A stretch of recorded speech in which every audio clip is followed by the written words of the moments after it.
If you were to go back in time and talk to somebody in 2009 when Dragon Age Origins came out and asked them what they thought the future of this franchise might be, you probably would get a pretty straightforward answer, and you'd probably get an answer along the lines of, well, it's probably going to be similar to this. It's going to be an RPG in the sense of this game, maybe with some improvements in graphics, etc., etc. But as it turned out, reality was having none of that. In fact, every iteration of Dragon Age has turned out to be something very, very different. Now, some people will argue that this has been a core strength of the franchise, namely that every game is different from the previous one, so you never know what you're going to get, and that's a strength. However, I think that leads to uncertainty.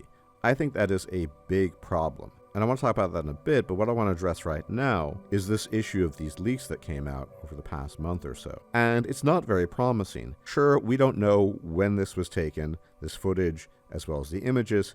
It looks very, very alpha or even pre-alpha. I'm not sure. I'm not talking about the graphics or anything like that. I'm talking about the simple fact that Dragon Age, since Origins, has morphed and changed and mutated into what appears to be, in the case of Dreadwolf, effectively a button masher. And so we've gone from complex RPG mechanics, deciding what character does with this or that, AI instruction, brewing potions, you name it, to button mashing and combos, it seems. And guess what? On top of that, you no longer will have control of your companions. You can sort of give them basic commands, but in general, they're going to be doing their own thing. Not too dissimilar to Mass Effect. But the problem is Dragon Age is and was not Mass Effect. It's a different genre.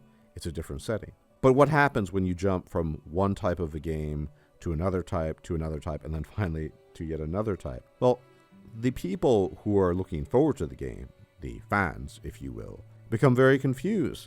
They just don't know what to expect. And personally, this is just my opinion, I'm not particularly looking forward to a button masher. They claim it's being modeled on God of War 2018. And I also understand why all this has happened. You see, people don't think about it, but between 2009 and the present, there has been a massive generational shift in terms of the gaming market. And the things that used to appeal to us, Dragon Age Origins, games like Baldur's Gate 3, and I will not leave out other games such as Pillars of Eternity or Pathfinder games. These are not the type of games that will ever, I'm confident in making this prediction, ever be a AAA title. Yes, some of them are AA. You can argue that Baldur's Gate 3 is a AA plus production. It's not AAA. But why?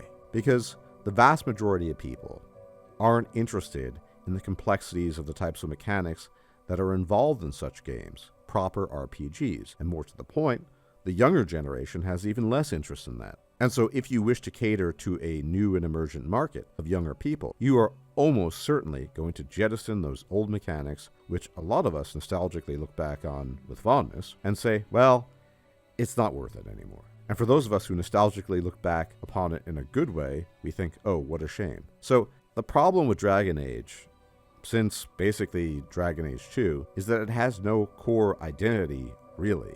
And I'm just not confident at this stage, knowing that this is going to be an action game. Not even an action RPG, probably an action game. I'm not confident that's going to be a particularly good Dragon Age game, or that's going to satisfy the original Dragon Age consumers.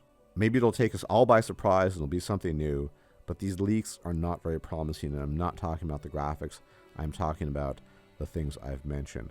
Lack of party control, button mashing, combos like you would play in a fighting game. That is not what Dragon Age used to be. Now, that is what it is, seemingly. And we can only hope that the story, for whatever reason, remains pretty good, and that at the very least, the character interactions are still pretty good despite our inability to have control over them. This is a bit of an opinion piece. Just wanted to put that out there. But if you like the video, please hit the like, share, comment, subscribe, all that YouTube jazz. Much appreciated. And I will check you out next time. Take care.